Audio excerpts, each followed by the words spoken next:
Hello everyone and welcome. So great that you're here today with me on Storytime 365. My name is Barbara and exactly 1 week ago we celebrated Pink Shirt Day against bullying. Because of this, today's story is called The Berenstain Bears and the Bully.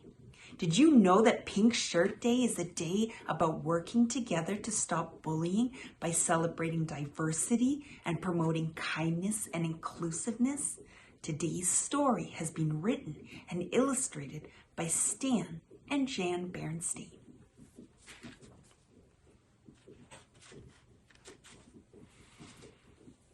One day, Mama, Papa, and Brother Bear were busy in the yard when Sister Bear came home crying.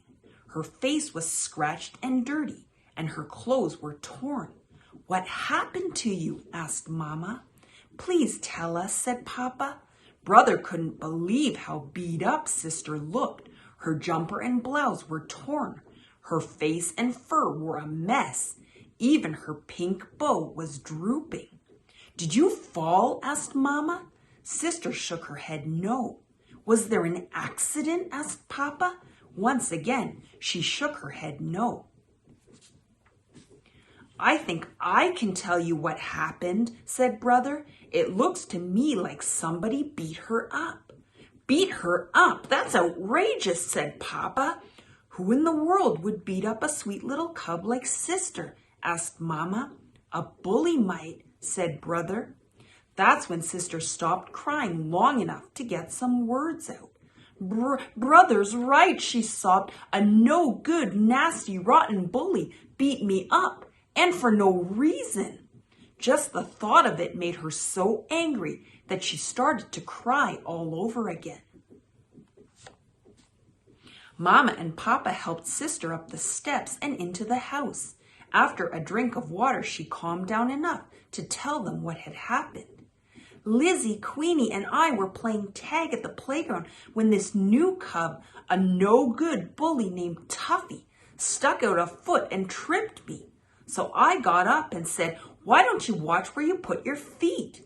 Before I knew what was happening, it was pow, bam, whammo, and I was flat on my back with this Tuffy character sitting on my chest, rubbing dirt in my face."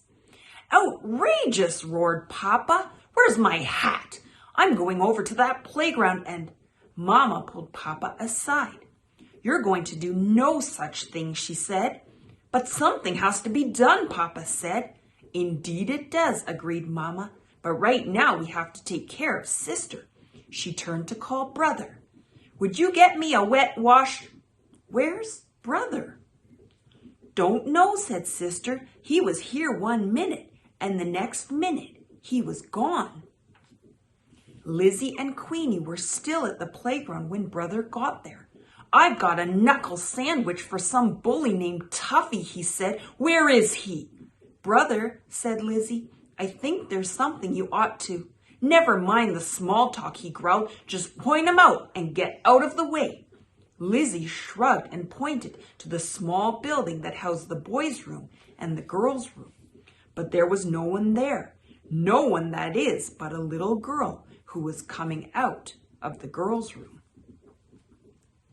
But hold everything! The little girl was wearing a t-shirt that said Tuffy. "You're Tuffy?" said Brother. "Yeah," she said. "Want to make something out of it?" But you're a girl," said Brother. "What did you expect me to be? An eggplant?" said Tuffy. Brother Bear was shocked right down to his very bones. The big bully he was going to clean up the playground with was not only a girl, but a little girl at that, maybe even a bit smaller than Sister.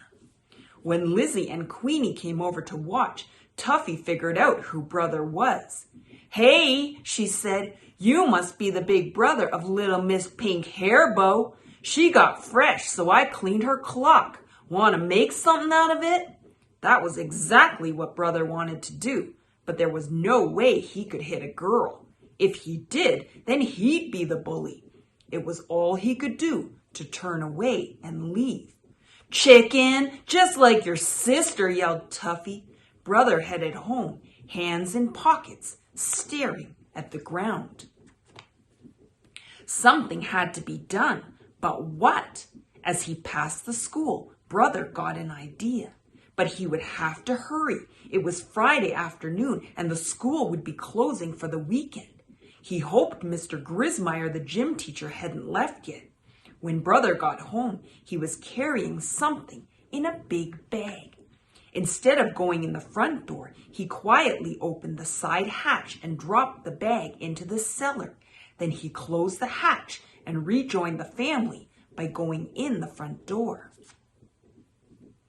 "Where have you been?" asked Mama. "We've been having a family meeting." I was just checking out the playground," Brother said. "And no doubt you found out that Tuffy is a girl," said Mama. "We've been discussing the situation and have pretty much decided that the best thing for Sister to do is simply to avoid this awful Tuffy person. Then, too, you'll be at school and you can keep an eye on Sister. What do you think of the plan?" "It's okay," said Brother, "but Sister's the one that got beat up. What does she think?"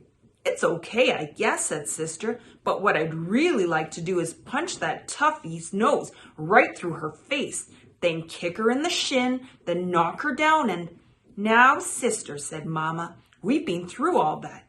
"Good," thought Brother. "Sister and I are on the same wavelength." Before dinner, Brother passed Sister a note. It said, "Important, meet me in the cellar at 7 o'clock. The first thing Sister saw when she showed up for the secret meeting was one of Mama's big bags of dried beans sitting on a stool. There was a drawing of a face marked Tuffy taped to it, and Brother was standing beside it holding the bag he had gotten at school. He also had a book. "What's this all about?" asked Sister. "It's about that Tuffy character and you not getting beat up again," Brother said. "Sounds good so far," said Sister. "Mama's bag of beans is a punching bag," Brother said. "A punching bag named Tuffy," said Sister. "Perfect." She gave the beans a pretty good punch. "Not bad," said Brother.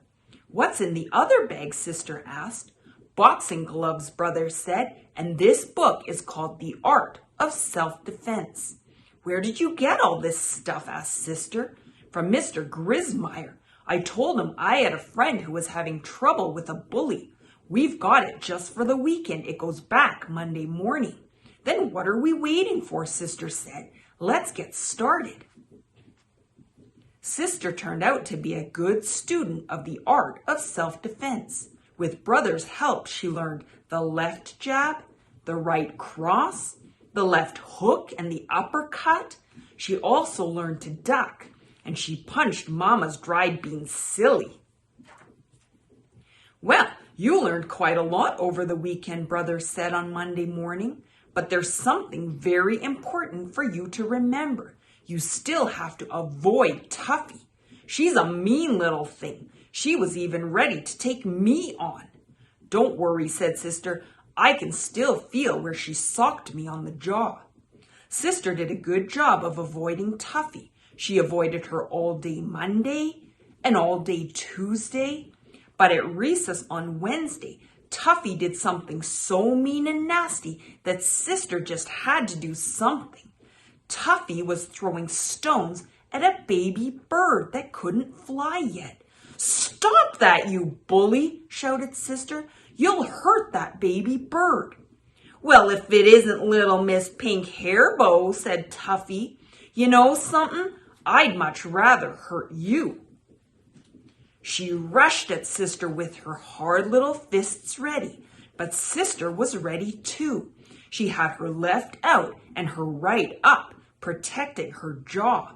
When Tuffy threw a hard right, Sister ducked, then hit her square on the nose with a right cross. That quickly, Tuffy found herself sitting on the ground with a bloody nose.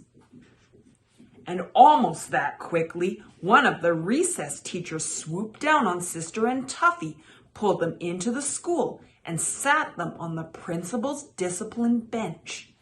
Sister's mind was a blurry mix of pride that she had protected the baby bird and shocked that she was sitting on the principal's famous discipline bench.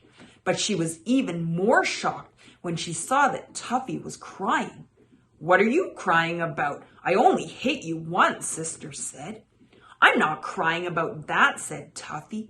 "Then what are you crying about?" Sister couldn't help wondering what could make a cub as tough and mean as Tuffy cry.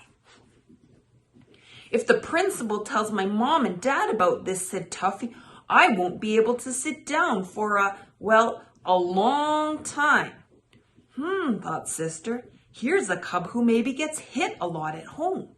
Maybe that's why she likes to hit other cubs at school. But Sister didn't think about that for long. She was too worried about what was going to happen to her. Mr. Honeycomb, the principal, was very strict about fighting. The way it turned out, one of the other recess teachers had seen the whole thing and told Mr. Honeycomb that Sister was just trying to protect a baby bird. So Mr. Honeycomb let Sister off with a warning. As for Tuffy, the principal didn't call in her parents, but she did lose a week of recess, and she had to visit the school psychologist twice a week for quite a while. Thank you for joining me for today's story. I hope you enjoyed it. Please remember to always stand up against bullying. Please remember to like and subscribe and hit the bell button so you receive notifications about new stories. I look forward to seeing you all again tomorrow for another story about bullying. Until then, bye.